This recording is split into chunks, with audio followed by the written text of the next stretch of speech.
तो अब हम देखेंगे एजुकेशन एजेंसीज और उसमें फॉर्मल, वैदिक और अवैधिक एजेंसीज। तो उसका क्या क्राइटेरिया रहता है और कुछ किस तरह से काम करती है, एक निश्चित योजना होती है इसमें।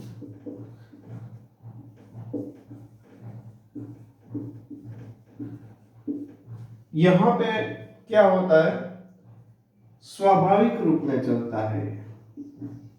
इनफॉर्मल होता है, वो अनौपचारिक जिसको कहा जाता है, वो स्वाभाविक रूप से चलता है।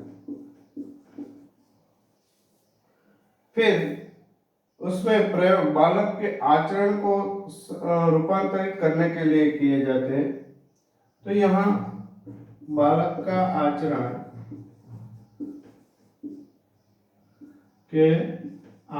को रूपांतरित करना,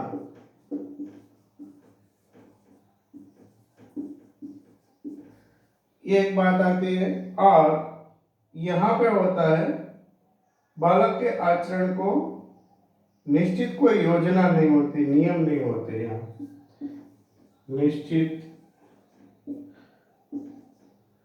नियम योजना ऐसा कुछ नहीं होता, ये स्वाभाविक रूप से चलती रहती है।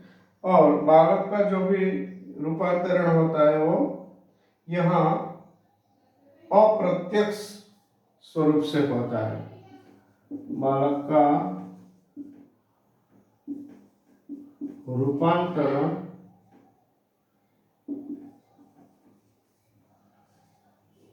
अप्रत्यक्ष रूप से होता है।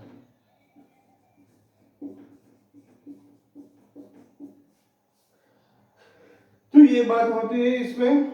और ड्यूई ने शिक्षा औपचारिक अभिकरणों की शिक्षा का साभिप्राय विधियां इंटरनेशनल मॉड्स ऑफ एजुकेशन कहा है।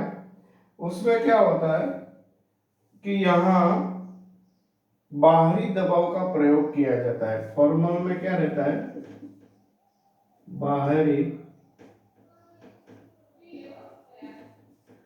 दबाव होता है। यहाँ पे कोई दबाव नहीं होता, ये ऐसे ही चलती रहती है। और उसमें क्या रहता है कि उसके जो एजेंसीज है इनफॉर्मल, उसमें परिवार आता है, धर्म, समाज, राज्य, जो भी समाज, राज्य, ये सब बातें आती है। तो उस हिसाब से हम देखें औपचारिक और अनौपचारिक उपकरण का प्रभाव में जो अवैधिक, जो इनफॉर्मल है, उसका प्रभाव बहुत ज्यादा व्यापक रहता है और चरित्र और मस्तिष्क के प्रत्येक पहलू को ये प्रभावित करता है। ये अनजाने ही आदतों, व्यवहार और रुचियों और दृष्टिकोण का निर्माण करता है। बाहरी दबाव का उस पर कोई प्रयोग होता नहीं है। इस तरह से ये चलता है। और इसमें हम देखें तो दोनों प्रकार के अभिकरणों का पर हम बल दे सकते हैं।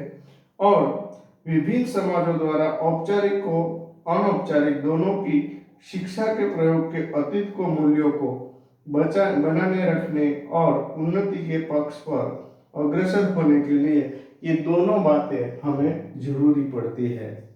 एक से काम नहीं चलता, दोनों का काम चलता है। एक निश्चित भी गठन में हमको बालक को रखना चाहिए, उसके बाद उसको एक अलग प्रकार की जो भी प्रक्रिया है, हमारी सामाजिक प्रक्रिया, उसमें भी उसको शामिल करना चाहिए। इस तरह से ये दोनों बातें हैं, उनको इंटीग्रेट करके हमको ध्यान में लेना है।